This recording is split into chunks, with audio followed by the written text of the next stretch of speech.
I get what they're trying to do, but also for you, it's like, yeah, that's where you came from for sure. But yeah, I thought it was good. I thought Mike, I don't know, Mike was a little bit weird. When he was pushing me though, he was having the time of his life. Yeah, so when Jake and Mike did their face-to-face at the end of the press conference, first thing Mike did was came up to Jake, started throwing punches, some pushes.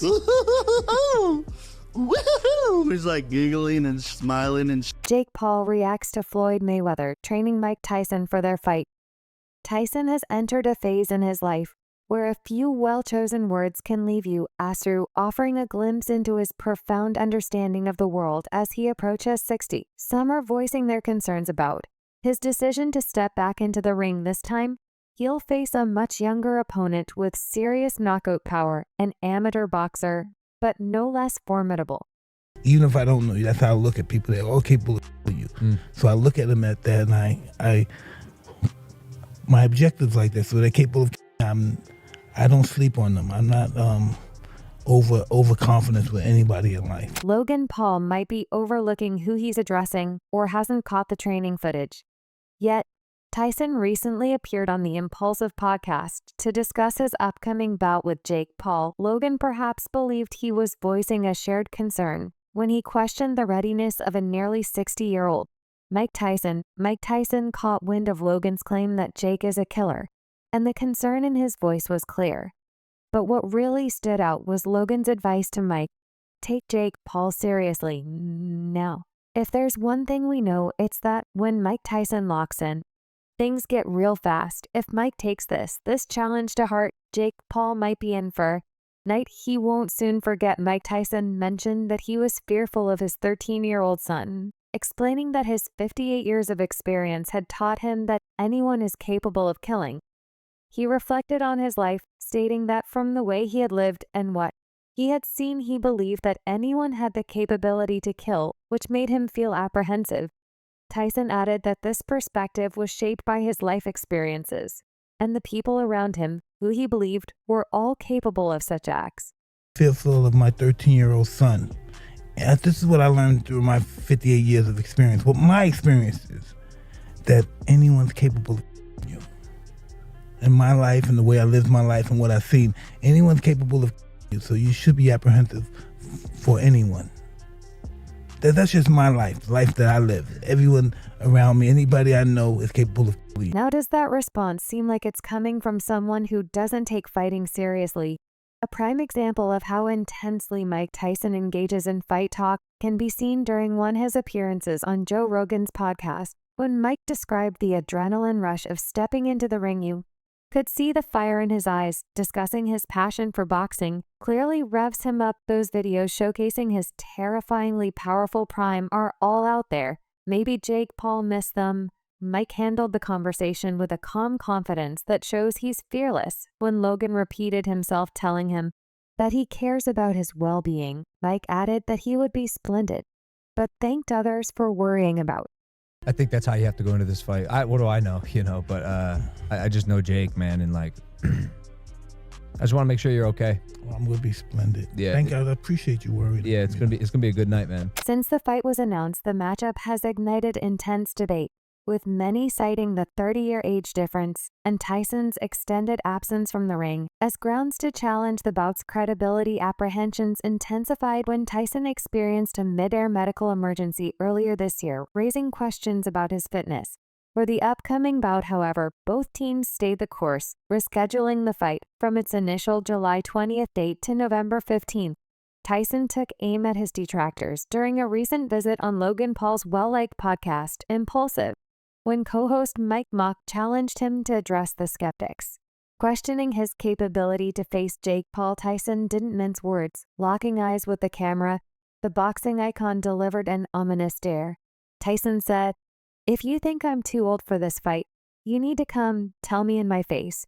The bold statement left both Paul and Mock visibly taken aback with Mickey. "I don't think they're going to do that, Mickey." In addition, Tyson relayed a hilarious story about a friend who begged him not to harm Paul, calling the younger fighter the YouTuber. Despite the humor, Tyson was unequivocal in his respect for Jake Paul, labeling him a real killer in the ring. Logan Paul backed this up, highlighting his brother's rapidly improving boxing prowess. One of the main topics of discussion has been Tyson and Paul's age difference. with some criticizing the match's ethics and level of competition. Michael Bisping, the legendary UFC fighter, recently called the bout a sham, accusing Paul of selecting opponents at will. Bing said, instead of the competition getting a bit younger and actually being boxers, they're getting older. They're getting way older. They're pushing 60. And they can't even make it to lax. They can't even make it on a short flight without paramedics coming on and seating them off. Bisping's doubts were echoed by UFC commentator Joe Rogan. Although Rogan acknowledged Tyson's remarkable athletic abilities, he voiced concerns that the considerable age gap would pose a serious challenge for the former champion in the fight. Enthus and skeptics are eagerly debating whether the timeless Tyson can once again outshine the odds, or if Jake Paul will cement his status in boxing by toppling one of the sport's legendary icons. On the other hand, Jake Paul has insisted his added weight will help him in his fight with Mike Tyson. Paul gained almost 230 pounds in preparation for the match, and it is anticipated that he will add weight once again before their fight, in an attempt to make fun of him for his weight gain. His opponent Tyson suggested he shed the pounds before their bout. However, Paul is adamant that it will help him just as it did for successful current heavyweight boxer Tyson Fury. He responded on his podcast, "It's peak male performance bod. And that is fad. I mean, look at Tyson Fury, for example. He is just a big old milk jug. And look what he's done." Paul's highest weight that he has ever weighed for a professional bout is approximately 200 pounds. However, he might surpass that and reach his highest weight in a bid to equal Tyson's natural heavyweight size.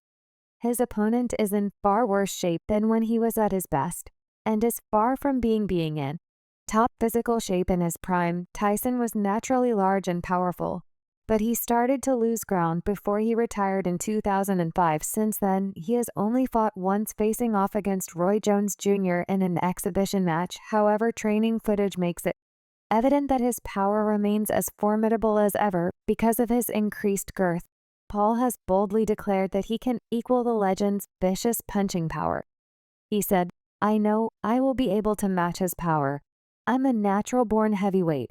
This is what I was born to do, move up into this weight class and show who has more power, because he is underestimating me, and I believe I hit harder." Paul further added, "I know it's going to be tough. I know I'm going to have to fight through adversity. I know I might even go to the canvas. I'm scared. Don't get me wrong. But it's not about the fear stopping me. It's about going into it. Even though I am scared, that is what true bravery is." Jake Paul earned the nickname the Problem Child for a reason. He thrives on playing the villain. Despite lacking any amateur boxing credentials, he's plunged headfirst into the professional ring, and fans are eager for his downfall since his debut in 2020, where he faced Anderson Jib at the Meridian at Island Gardens in Miami. The YouTuber turned boxer has been unstoppable now with 10-1 record. Paul is set to clash with the legendary baddest man on the planet, Mike Tyson, at his press event in New York for the upcoming fight. The former Disney star faced a chorus of boos undeterred. He embraced the role of the antagonist with gusto, yet what really caught Paul's attention was the YouTuber chant echoing through the venue during the press conference in the newest episode of BS with Jake Paul. The Ohio native shared with his cast whether the chant left him feeling disrespected, accustomed to a barrage of criticism, insults, and abuse since he first laced up his boxing gloves. Jake appeared to revel in his role as the villain during the recent press conference in New York. Furthermore, Paul feels that the presence of a villain makes the pressers more interesting. On that note, Paul specifically liked the YouTuber chant aimed at him by the crowd, who was majorly rooting for Mike Tyson. Jake Paul noted that the chant the YouTuber was great, mentioning that it was a new one and that he felt it was going to stick. He acknowledged that people were saying it as an insult, but he considered it somewhat of a compliment. At the end of the day, he questioned whether it was really bad to be a YouTuber.